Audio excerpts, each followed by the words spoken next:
सियासी वनवास खत्म, 24 में मोदी वर्सेस राहुल कन्फर्म। कोई तोड़ नहीं शांति का, ये दौर है राहुल गांधी का। अंत में जीत सच्चाई की ही होती है। सुप्रीम कोर्ट ने इनको कोई निर्दोष नहीं कहा है। सुप्रीम कोर्ट ने भी इनको कहा है कि इस तरीके से बचना चाहिए। ज्ञानवापी की अग्नि परीक्षा, सर्वे से सब क्लियर होगा। दूध का दूध, पानी का पानी हो जाएगा, पूरे सत्य सामने आएंगे। हम ज्ञानवापी का सच जो है देश प्रदेश और देश की जनता के सामने रख हरियाणा में डर का प्रसार, सरकार पर घटा एतबार।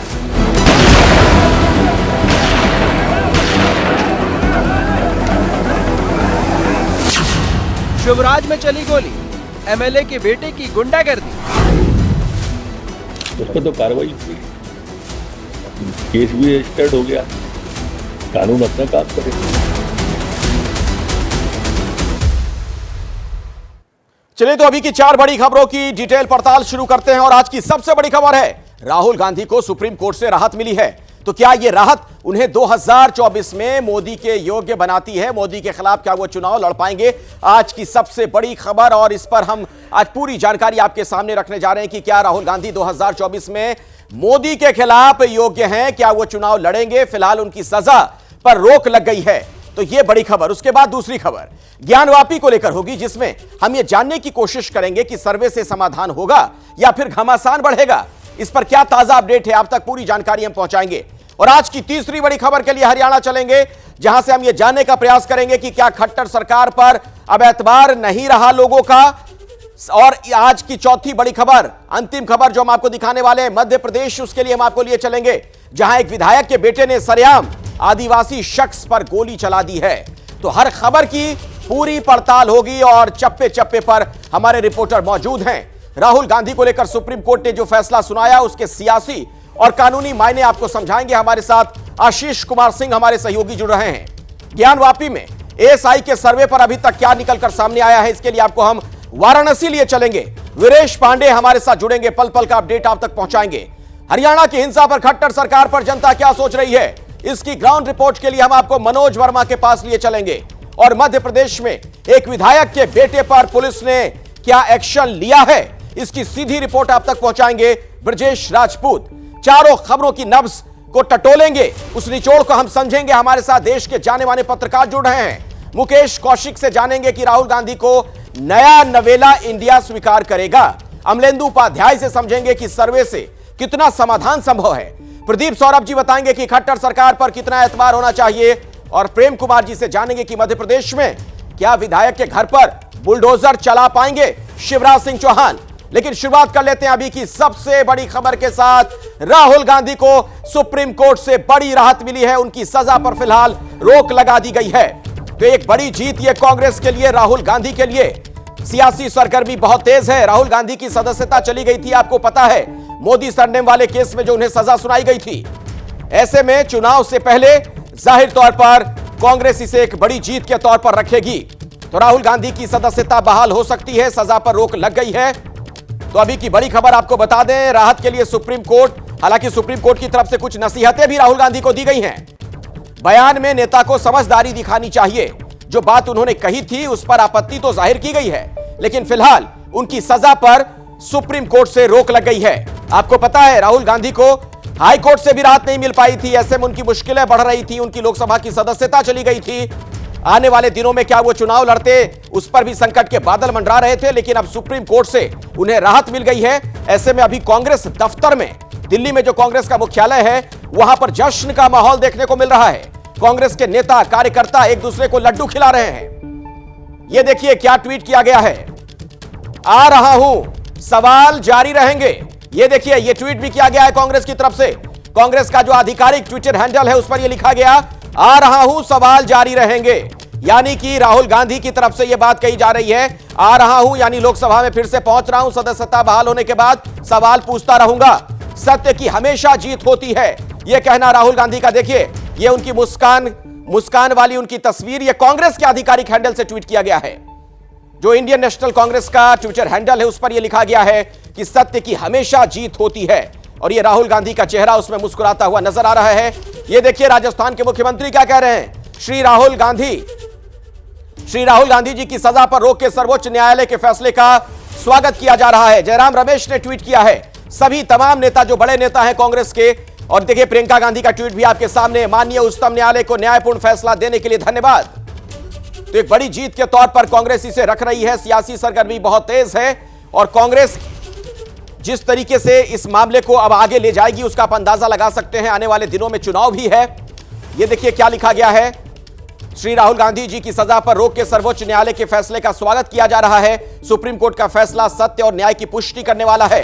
प्रियंका गांधी ने भी ट्वीट किया, सत्यमेव जयते। अब राहुल गांधी को जो राहत मिली है उससे कुछ सवाल भी खड़े होते हैं कि राहुल गांधी को जो ये राहत मिली, कितनी बड़ी राहत उनके लिए है। संसद सदस्यता बहाल उनकी होगी। राहुल गांधी के लिए यह राहत कैसे है, आप इसे जरा समझिए। फिर वो संसद भवन जाएंगे, लोकसभा में फिर से वो नजर आ सकते हैं। 2024 में चुनाव लड़ेंगे, यानी आने वाले दिनों में जो लोकसभा का चुनाव है उसमें राहुल गांधी अब चुनाव लड़ने के लिए योग्य हो जाएंगे। वो चुनाव लड़ेंगे, वरना चुनाव भी नहीं लड़ पाते। 2 साल की सजा पर फिलहाल सुप्रीम कोर्ट की तरफ से रोक लगा दी गई है और इस रोक के बाद आप देख रहे हैं कांग्रेस कैसे बिल्कुल फ्रंट फुट पर है। आप देख रहे थे नेताओं के तमाम तेवर, जो बयान जो दिए जा रहे हैं, उसी से आप समझ सकते हैं कि कांग्रेस कैसे एक बड़ी जीत के तौर पर इसे रख रही है। सवाल ये, संसद सदस्यता कब बहाल होगी? लोकसभा सचिवालय फैसले की कॉपी मिलते ही पहले की अधिसूचना वापस लेगा और नई अधिसूचना जारी कर देगा। यह जवाब इसका है। इस सवाल का जवाब, अगर आपके मन में यह सवाल है कि कब उनकी बहाल होगी सदस्यता, क्या वायनाड के सांसद फिर होंगे? लोकसभा सचिवालय की अधिसूचना जारी होने के बाद ही उनकी जो सांसदी है वो बहाल हो जाएगी, यानी जो मौजूदा लोकसभा का कार्यकाल है उसके लिए वो एक बार फिर से योग्य हो जाएंगे, एलिजिबल हो जाएंगे। सांसदी बहाल होने में कितना वक्त लगेगा? फैसले की कॉपी आने, अधिसूचना वापस लेने, अधिसूचना दोबारा देने में 1 से 10 दिन का वक्त लग सकता है। ये जो कागजी कार्रवाई होती है उसमें यह लगभग 10 दिनों का समय लग सकता है। और ये जो सुप्रीम कोर्ट से राहुल गांधी को राहत मिली है उससे जुड़ी कुछ और जानकारी आपको दें। अधिकतम सजा क्यों दी गई, सवाल यह पूछा गया। सुप्रीम कोर्ट में यह सवाल पूछा गया है, अदालत की तरफ से यह कहा गया 1 साल 11 महीने की सजा होती तो अयोग्य ना होते, यानी कि 2 साल की चूंकि उन्हें सजा मिली इसलिए उनकी सदस्यता चली गई थी। सार्वजनिक जीवन में व्यक्ति को सार्वजनिक बयान देते समय सावधानी बरतनी चाहिए, ये नसीहत भी दी गई है राहुल गांधी को अदालत की तरफ से। यानी उनका जो बयान है उस पर सवाल खड़े हुए हैं। उनके बयान को लेकर साफ तौर पर कहना था कि सार्वजनिक बयान देते समय सावधानी बरतनी चाहिए। आइए मैं सीधे आपको लिए चलता हूं, हमारे साथ आशीष कुमार सिंह हमारे सहयोगी जुड़े हैं इसी खबर पर। आशीष, राहुल गांधी के लिए तो बड़ी जीत है ही, और हम कांग्रेस दफ्तर में जो माहौल देख रहे हैं उससे लग रहा है कि आने वाले दिनों में इसे पूरी तरीके से भुनाने के मूड में है कांग्रेस। बिल्कुल ठीक कह रहे हैं आप। राजनीतिक तौर पर ये सिर्फ कांग्रेस ही नहीं, ये जो ऑपोजिशन का अखिलेश इंडिया अलायंस बना है उसके लिए बहुत बड़ी जीत हम कह सकते हैं। और निश्चित तौर पर इंडिया अलायंस के एक तरह से सबसे बड़े पोस्टर बॉय बन के उभरे हैं। आप देखें कि जब ये सुप्रीम कोर्ट ने आज वर्डिक्ट दिया है उसके बाद इंडिया अलायंस के तमाम नेता, एक भी अपवाद नहीं, जितने बड़े बड़े नेता हैं उन सब ने ट्वीट करके सराहा है, वेलकम किया है सुप्रीम कोर्ट के इस जजमेंट को। यहाँ तक कहा है कुछ नेताओं ने कि ये फैसला निर्णायक साबित होगा, वरना और भी सांसदों और विधायकों के खिलाफ इस तरह की कार्रवाई की जा सकती थी। तो निश्चित तौर पर एक पॉलिटिकल अपबीट माहौल है। एक बार मैं आपको तस्वीरें दिखा देता हूं। मैं इस वक्त कांग्रेस कार्यालय के बाहर खड़ा हूं जहां पर बड़ी संख्या में कई जगहों से पार्टी के कार्यकर्ता इकट्ठा हो रहे हैं। अब से थोड़ी देर पहले यहाँ पटाखे फोड़े जा रहे थे। तमाम जगहों से यहाँ पर नेता और कार्यकर्ता आए हैं। कुछ देर पहले अखिलेश, बड़ा दिलचस्प है कि आज तमिलनाडु के, आप जानते हैं कि लोकसभा की प्रिपरेशंस को लेकर के लगातार यहाँ पर बैठकें की जा रही हैं कांग्रेस अध्यक्ष की तरफ से, और राहुल गांधी भी इन बैठकों में आते हैं। आज जब राहुल गांधी आए तो उनके साथ बाकायदा सेलिब्रेशन मोड में प्रियंका गांधी वाड्रा खुद आई। करीबन 15 मिनट वो यहाँ बैठी थी, एक माहौल बना, तमाम कार्यकर्ता नारेबाजी करते रहे और उसके 15 मिनट बाद प्रियंका गांधी इस बैठक से चली गई, क्योंकि ये तमिलनाडु की प्रिपरेशन को लेकर के है। लेकिन यस, मैं आपसे टोटली अग्री करता हूँ, ये एक बड़ी जीत है इंडिया अलायंस के लिए और निश्चित तौर पर इसको पॉलिटिकली भुनाने की कोशिश की जाएगी। 3-4 महीने में मेरा ख्याल है मॉडल कोड ऑफ कंडक्ट लग जाएगा। 5 राज्यों में असेंबली इलेक्शन लड़ना है, उसके बाद लोकसभा चुनाव लड़ना है। ऐसे में जिस मुद्दे को लेकर के राहुल गांधी मुखर हो रहे थे उस पर उनको डिस्क्वालीफाई होना पड़ा था। कहने का मतलब प्रधानमंत्री मोदी पर सीधा हमला करना, बीजेपी को आड़े हाथों लेना, कहीं ना कहीं अब उसमें और ज्यादा पॉलिटिकल आपको बल मिलता दिखेगा। बिल्कुल सही आकलन है आशीष आपका, बिल्कुल सही बात आप कह रहे हैं। प्रेम कुमार जी, अब तो यह भी लग रहा है कि आप विश्वास प्रस्ताव पर भी खूब जोर शोर से अपनी बात राहुल गांधी रखने वाले हैं सदन में। जी अखिलेश जी, निश्चित रूप से राहुल गांधी का राजनीति में नए सिरे से एक तरह से उदय हुआ है। सबकी एक्सेप्टेबिलिटी हुई है, हीरो बनकर उभरे हैं। लेकिन एक नैरेटिव भी इसमें कांग्रेस सेट कर सकती है कि राहुल गांधी भगोड़े के खिलाफ बोलते हैं, नीरव मोदी और ललित मोदी के खिलाफ बोलते हैं, तो बीजेपी उनके डिफेंस में आ जाती है। बीजेपी का एमएलए आकर के राहुल गांधी के खिलाफ केस लड़ने लग जाता है और उसमें बीजेपी की हार होती है। और ये देखा जा रहा है कि लगातार गलत जहां है वहां बीजेपी खड़ी दिखती है। वही पहलवानों के मामले में बृजभूषण शरण सिंह के साथ दिखती है, या फिर आपको किसानों पर ट्रैक्टर चलाने के मामले में अपने ही नेता के साथ दिखती है जो केंद्रीय गृह राज्य मंत्री होते हैं, या फिर ऐसे ही कई मामलों में बीजेपी हमेशा गलत के साथ दिखती है। और इस बार तो सुप्रीम कोर्ट ने साबित कर दिया कि भाई राहुल गांधी भ्रष्टाचार के खिलाफ बोल रहे हैं, भगोड़े के खिलाफ बोल रहे हैं, और उन भगोड़ों के फेवर में भारतीय जनता पार्टी। लेकिन देखिए ये बात भी समझने वाली है ना प्रदीप जी की सजा थोड़ी ना खत्म हो गई है, सजा पर फिलहाल रोक लगी है। देखिए सजा खत्म नहीं हुई है, लेकिन बेसिक बात जो है कि वो ये स्थापित हुआ है कि आज न्यायिक प्रक्रिया में जो है एक दखल दिख रहा है कि बिना किसी कारण के अधिकतम 2 साल की सजा दे रही सुप्रीम कोर्ट टिप्पणी कर रहा है। मैं प्रदीप जी से यही बात समझना चाह रहा था। प्रदीप जी देखिए, इसमें जो सुप्रीम कोर्ट का अखिलेश फैसला है उसमें एक बहुत महत्वपूर्ण बात कही गई है कि ये सिर्फ राहुल गांधी का प्रश्न नहीं है। इस वायनाड की वो जो वोटर है जिन्होंने उनको निर्वाचित किया है, ये उन सब के स्टेक का सवाल है। और उन्होंने हाई कोर्ट और लोअर कोर्ट पर भी टिप्पणी की है, और लोअर कोर्ट ने जिस तरीके से यहाँ पर किया था और उनका जिस तरीके से वहाँ के जज साहब का प्रमोशन हुआ था, डबल प्रमोशन, और बाद में जिस पर रोक लग गई थी, हाई कोर्ट में भी आकर उसको ठीक से रिव्यू नहीं किया गया। और ये भी है कि आज भी जो बीजेपी के या जो वकील साहब थे, उन्होंने कहा कि वो क्या कहते हैं ऑफेंडर हैं, लगातार उनको चेतावनी के बाद भी वो इस तरह की हरकतें करते रहे, इस तरह के बयान देते रहे हैं। तो सवाल ही उठता है कि क्या राहुल गांधी कोई आपराधिक मामले में है, क्या हत्यारे हैं, क्या रेपिस्ट है? नहीं, लेकिन सर एक सवाल ये भी है अमलेंदु जी, सवाल ये भी है कि क्या इसके बाद आपको लग रहा है कि कुछ राजनीतिक बदलाव भी हम देखने को मिलेगा देश में, राजनीतिक माहौल में? निश्चित तौर पर राजनीतिक बदलाव आएगा और कांग्रेस पार्टी में एक जान आएगी। और जो अभी मेरी जानकारी है, जो एक चर्चा चल रही है कि भारत जोड़ो यात्रा का दूसरा चरण हो रहा है, उसमें भी एक बात आएगी। जिस तरह से राहुल गांधी का मकान आनन फानन में खाली कराया गया और वो देश भर में कहते घूम रहे हैं कि मेरा तो मकान ही नहीं है दिल्ली के। अमलेंदु जी, इसी पर आपकी प्रतिक्रिया? देखिए, मुझे लगता है कि भारतीय जनता पार्टी के जितने चाणक्य हैं और जो नीति निर्माता हैं वो बुरी तरीके से फेल हुए हैं। इस मसले को सुप्रीम कोर्ट तक पहुंचने ही नहीं देना चाहिए था, और जिस तरीके से सुप्रीम कोर्ट तक मसला पहुंचा उससे भारतीय जनता पार्टी की जबरदस्त कही जाए एक करारी हार हुई है। और जैसा प्रेम कुमार जी ने कहा, एक संदेश साफ जा रहा है कि भारतीय जनता पार्टी नीरव मोदी को चोर कहने के जो है वो साथ खड़ी हुई है, बल्कि के खिलाफ जो सुप्रीम कोर्ट तक पहुंची। भारतीय जनता पार्टी ललित मोदी को चोर कहने के खिलाफ जो सुप्रीम कोर्ट तक पहुंची। तो ये संदेश जो जा रहा है, ये मुझे लगता है भारतीय जनता पार्टी के लिए बहुत बड़ी चुनौती है। और जो सबसे बड़ी बात है कि अगर मान लीजिए जो अविश्वास प्रस्ताव पे बहस होनी है उससे पहले राहुल गांधी की सदस्यता बहाल हो जाती है, तब प्रधानमंत्री नरेंद्र मोदी का सामना राहुल गांधी से अविश्वास प्रस्ताव पर भी होगा। ये बहुत महत्वपूर्ण है। इसी सवाल का जवाब मैं आशीष आपसे चाहूंगा। तकनीकी पहलू क्या है? क्या राहुल गांधी की सदस्यता फौरन बहाल हो जाएगी सुप्रीम कोर्ट के इस फैसले के बाद? क्या अविश्वास प्रस्ताव पर भी वो बोलते हुए नजर आ सकते हैं सदन में?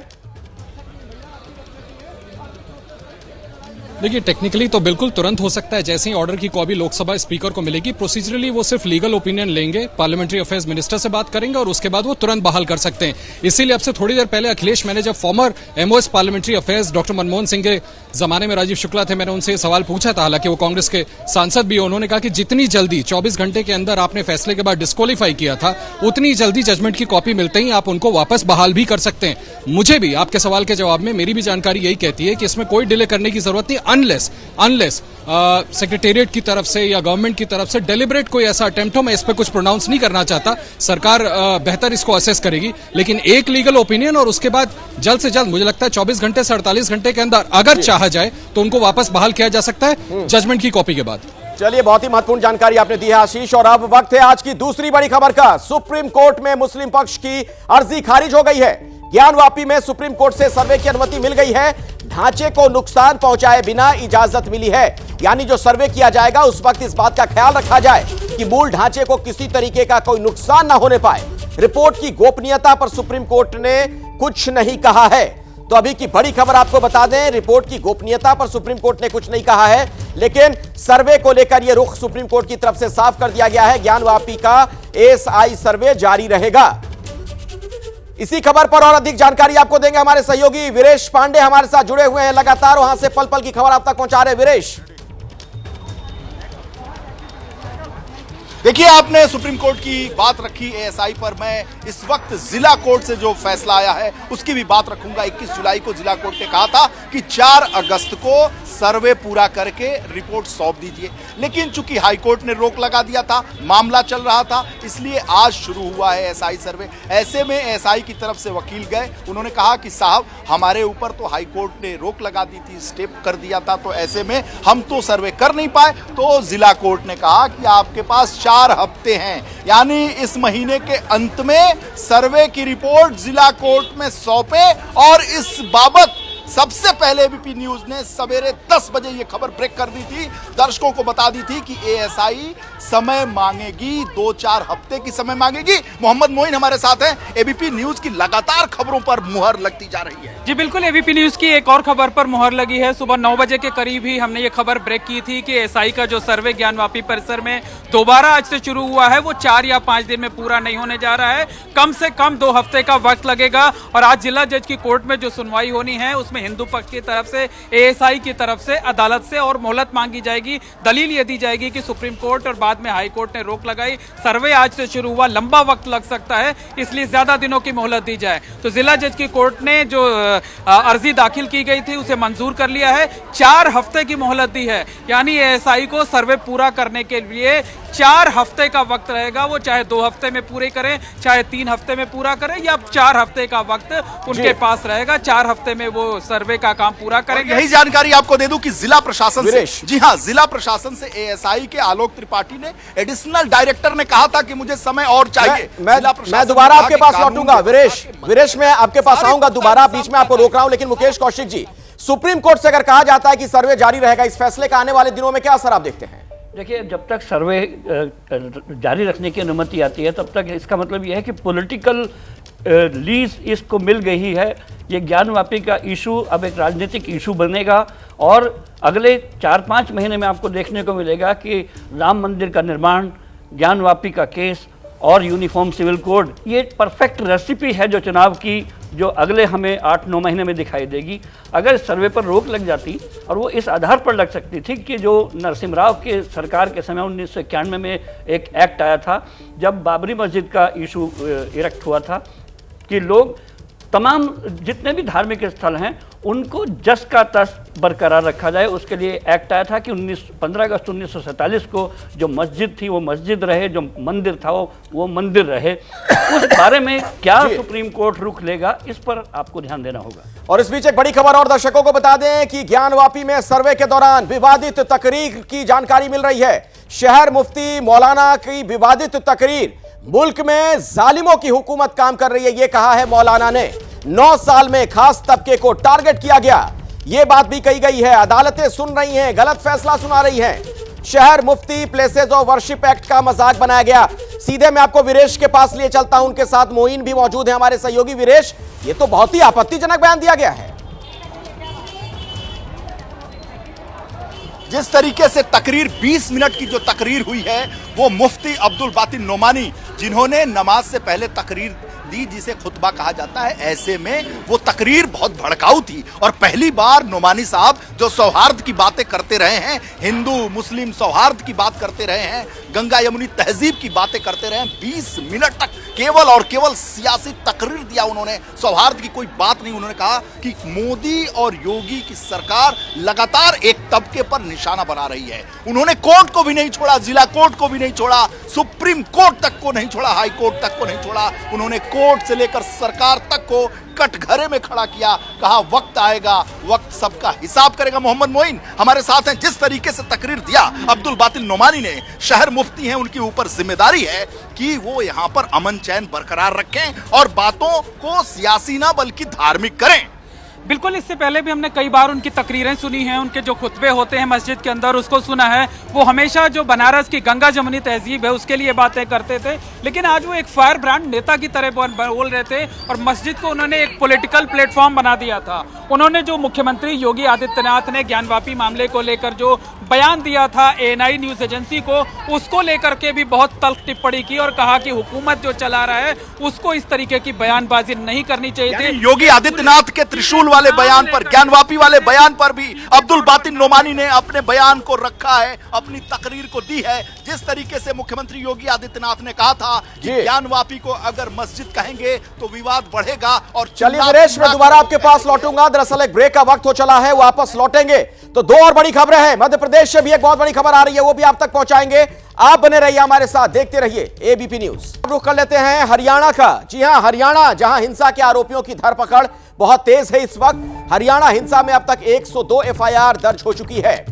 गिरफ्तार किए गए लोगों की संख्या बढ़कर 202 हो गई है। इन नए आंकड़ों का जिक्र करते हुए राज्य के गृह मंत्री अनिल विज ने कहा कि CCTV फुटेज निकाली जा रही है, आरोपियों को पकड़ा जा रहा है, लेकिन पुलिसिया कार्रवाई में इस बात का ध्यान रखा जा रहा है कि कोई भी निर्दोष ना फंसने पाए और कोई आरोपी बचने ना पाए। आइए सीधे मैं आपको लिए चलता हूं, मेरे साथ मनोज वर्मा हमारे सहयोगी जुड़े इसी खबर पर और ज्यादा जानकारी आपको देंगे। मनोज, पुलिस की जो कार्रवाई है कहां तक पहुंची? कोई बड़ा अपराधी इस मामले में अब तक गिरफ्तार हुआ है?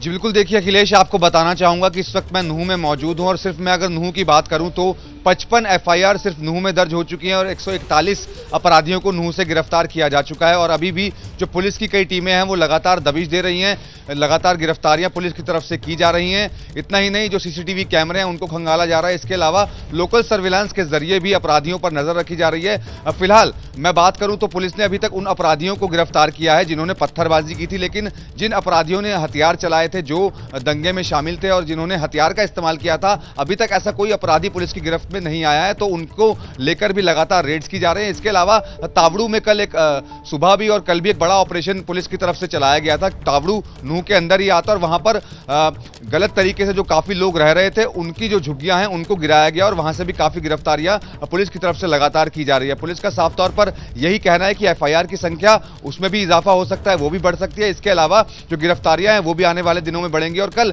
जिस तरीके से जो गिरफ्तार किए गए लोग थे उनको अदालत में पेश किया गया था, उनको रिमांड पर लिया गया है, उनसे लगातार पूछताछ की जा रही है और उनसे पूछताछ के आधार पर आगे गिरफ्तारियां की जा रही है। ठीक है मनोज, कार्रवाई अब हो तो रही, लेकिन अमलेंदु जी, सवाल यह है कि ये सांप के गुजर जाने के बाद जो लकीर पीटने वाली कहावत है वो तो नहीं हो रहा है। जब पहले से इस तरह की जानकारियां थी, इस तरीके का माहौल बन रहा था, वीडियो सर्कुलेट हो रहे थे भड़काऊ, तो वक्त रहते प्रशासन क्यों नहीं जगा? अमलेंदु जी, देखिए, अब ये तो साफ तौर पे दिख रहा है कि ऊपर प्रशासन के ऊपर कोई ना कोई दबाव थे, वरना SP उस दिन छुट्टी पे नहीं जाते। लग ये रहा है कि ये जो है सब कुछ सोची समझी चीज़ें हैं, जैसा कि अनिल विज का पहले बयान था कि इसके पीछे कोई इंजीनियरिंग है। अब वो इंजीनियरिंग किसकी है ये देखने वाली बात है। अब जिस तरीके की कार्रवाइयाँ पुलिस की तरफ से हो रही है, जाहिर सी बात है कि आरोप लगेंगे, एक तरफा कार्रवाई हो रही है। भाई, जो लोग TV के चैनल पर आकर के अपना इंटरव्यू दे रहे हैं, आखिर पुलिस उन तक क्यों नहीं पहुँच पा रही है? तो कार्रवाई अगर हो रही है तो दोनों तरफ कार्रवाई होनी चाहिए। जिनके वीडियो वायरल हुए उन पर कार्रवाई होनी चाहिए। तो कार्रवाई अगर एक तरफा होगी तो सवाल उठेंगे, एक कार्रवाई एक तरफा हो रही है। मुझे लगता है कि सब चुनावी मसला है, चूंकि चुनाव नजदीक आ रहे हैं केंद्र सरकार के, तो इसलिए सब ये चुनावी तरीके से इसको निपटा जा रहा है। चुनावी ही ये सब चीज़ें हो रही हैं। इस पे आवश्यकता थी कि इस पर तुरंत रोक लगाई जाती और पहले ही इन सारी चीज़ों को काबू में कर लिया जाता, लेकिन सरकार विफल रही पूरी तरीके से। चलिए अगली खबर का हम रुख कर लेते हैं। हरियाणा पर जगत गुरु रामभद्राचार्य ने एक बड़ा बयान दिया है। ABP न्यूज से उन्होंने कहा है, जगत गुरु स्वामी रामभद्राचार्य ने कि CM खट्टर का इस्तीफा हो, दूसरा मुख्यमंत्री BJP से चुन लिया जाए। नूह में खट्टर सरकार की गलती, ठीक से सुरक्षा नहीं की गई, तो मुख्यमंत्री खट्टर का इस्तीफा हो, यह बहुत बड़ी बात कही गई है। ने गलती की है, ठीक से सुरक्षा नहीं की, नहीं तो ऐसा होना होता। आपको लगता है कि इतनी बड़ी गलती है कि इस्तीफा भी होना चाहिए ताकि एक उदाहरण बने? हाँ, और दूसरा मुख्यमंत्री भाजपा से चुन लिया जाए, क्योंकि इतने बड़े करते क्या रहे ये, और जो अपराधी उन्हें दंड दिया जाए। जगत गुरु स्वामी रामभद्राचार्य को आपने सुना। मनोज वर्मा, सवाल यही है, CM खट्टर को लेकर अब गंभीर सवाल खड़े होने शुरू हो गए हैं। अगर रामभद्राचार्य भी इस तरह की बात कह रहे हैं तो क्या इस्तीफे का कोई दबाव बनता दिख भी रहा है कि बिल्कुल निश्चिंत भाव में है मुख्यमंत्री साहब? जो बयान उन्होंने पहले ही दिन दे दिया था कि पुलिस हर किसी की सुरक्षा नहीं कर सकती है। जी बिल्कुल, देखिए कहना बिल्कुल गलत होगा कि पुलिस हर किसी की सुरक्षा नहीं कर सकती है, क्योंकि पुलिस की जिम्मेदारी है अपनी जनता की सुरक्षा करना। और इस मामले में तो सबसे बड़ा सवाल अखिलेश ये खड़ा होता है कि जब पहले से ही इनपुट था, यानी कि इनपुट ये था कि ये जो यात्रा निकल रही है और इस यात्रा के अंदर कोई बवाल हो सकता है, कोई असामाजिक तत्व घुस सकते हैं और इसमें हिंसा हो सकती है, उसके बावजूद प्रशासन अलर्ट क्यों नहीं हुआ, ये अपने आप में एक सबसे बड़ा सवाल है। तो सवाल तो लाजमी है उठना ही, क्योंकि इनपुट पहले से था, लगातार वीडियो वायरल हो रहे थे, लगातार सोशल मीडिया पर ट्रेंड चलाया जा रहा था और पुलिस के पास प्रॉपर इनपुट था, और इनपुट था, उसके बावजूद कार्रवाई नहीं हुई, इतनी बड़ी हिंसा हो गई, इतना ज्यादा नुकसान हुआ, लोग की जाने चली गई। लेकिन स्वामी रामभद्राचार्य ने जो बात कही है, प्रदीप जी, आपको क्या लग रहा है उसका क्या असर हो सकता है आने वाले समय में? देखिए, स्वामी रामभद्राचार्य एक पॉलिटिकल आदमी तो है नहीं, लेकिन इस पूरे मसले को राजनीतिक तौर पर देखने की जरूरत है, क्योंकि ये घटना अगर नूह की है तो नूह के बाद, नूह के बाहर गुरुग्राम तक जो इतनी महत्वपूर्ण शहर है हरियाणा का। प्रदीप जी, बीच में आपको रोक रहा हूं, राहुल गांधी की प्रेस कॉन्फ्रेंस शुरू हो रही है, सीधे लिए चलते हैं दर्शकों को। इस वक्त मल्लिकार्जुन खड़गे बोल रहे हैं। इसलिए हम सारे लोग खुश हैं, शायद आप भी खुश होंगे, क्योंकि हमेशा ऐसा होता है कि हमारी बातें कभी नेगेटिव, शायद आप भी खुश होंगे, क्योंकि हमेशा ऐसा होता है कि हमारी बातें कभी नेगेटिव में ही जाते हैं, थोड़ा सा पॉजिटिव भी रहता है। तो सुप्रीम कोर्ट का फैसला, उसके तहत, और मैं तहे दिल से सुप्रीम कोर्ट का फैसले का स्वागत करता हूं। अभी संविधान जिंदा है, बाकी है, और न्याय मिल सकता है, ये इसका एक बहुत बड़ा उदाहरण है। संविधान, लोकतंत्र और भारत के आम लोगों की ये जीत हो गई है। सिर्फ राहुल गांधी जी का जीत नहीं है, सारे भारत के जनता की जीत है और डेमोक्रेसी की जीत है और संविधान के उसूलों की जीत है। इसीलिए एक बहुत बड़ा फायदा देश के लोगों को हुआ है। जो एक व्यक्ति लड़ता है सच्चाई के लिए, देश के हित के लिए और देश को मजबूती लाने के लिए, देश के युवाओं के लिए, देश में जो महंगाई बढ़ रही है, महंगाई के खिलाफ जो व्यक्ति लड़ते और लोगों को जागृत करते करते कन्याकुमारी से लेकर कश्मीर तक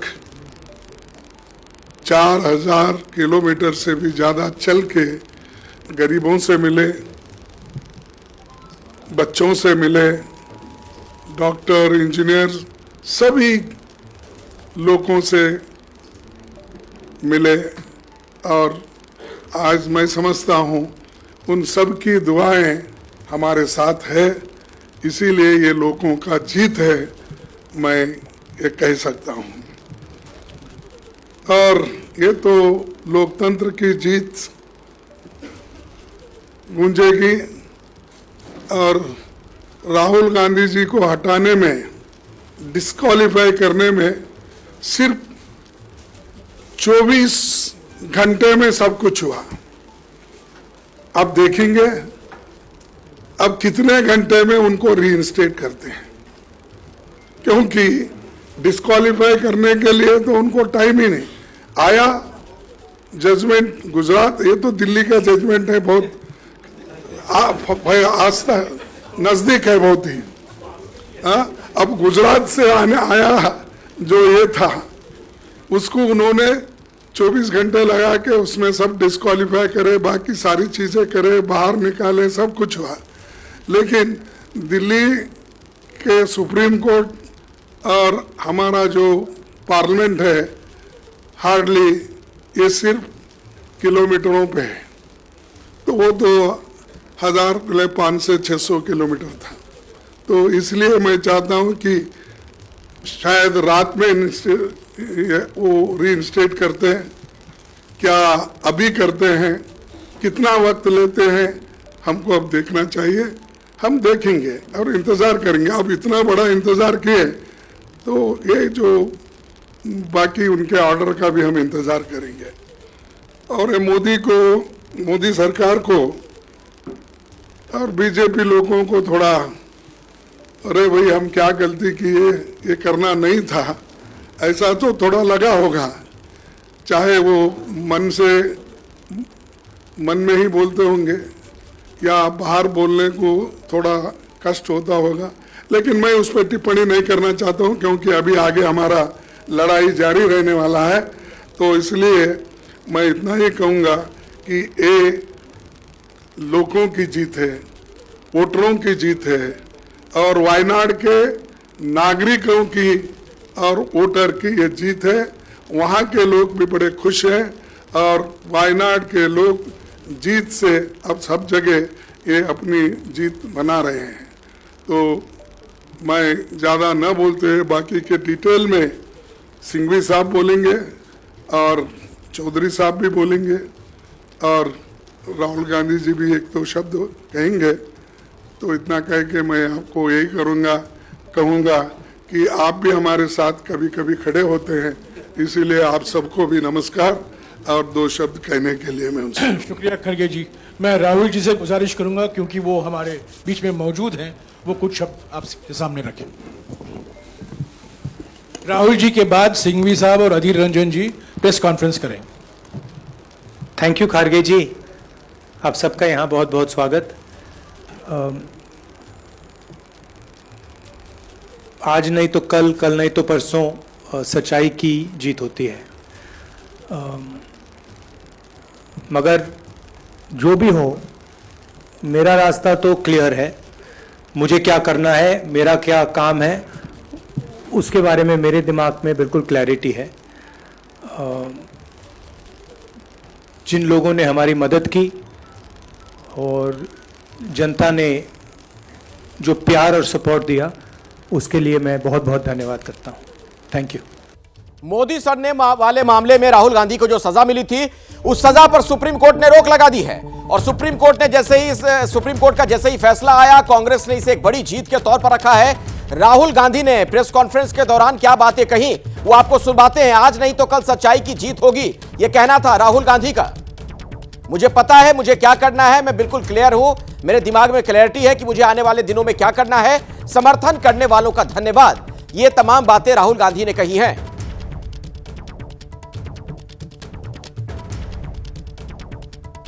आज नहीं तो कल, कल नहीं तो परसों सच्चाई की जीत होती है। जो भी हो, मेरा रास्ता तो क्लियर है। मुझे क्या करना है, मेरा क्या काम है, उसके बारे में मेरे दिमाग में बिल्कुल क्लैरिटी है। आज नहीं तो कल सच्चाई की जीत होगी, यह कहना राहुल गांधी का। एक छोटा सा ब्रेक, आप देखते रहिए एबीपी न्यूज। पत्रकारिता कोई इमोशन नहीं है, ना अपना कोई ज्ञान देना है और ना कोई विचार थोपना है। पत्रकारिता क्या है? पत्रकारिता का मतलब है सही जानकारी इकट्ठा करना और तथ्य बताना।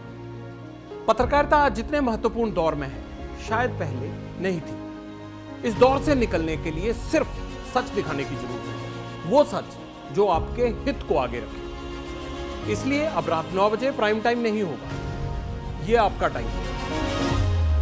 जगविंदर पटियाल के साथ देखिए पब्लिक इंटरेस्ट 17 जुलाई से सोमवार से शुक्रवार रात 9 बजे सिर्फ एबीपी न्यूज पर। एबीपी न्यूज आपको रखे आगे।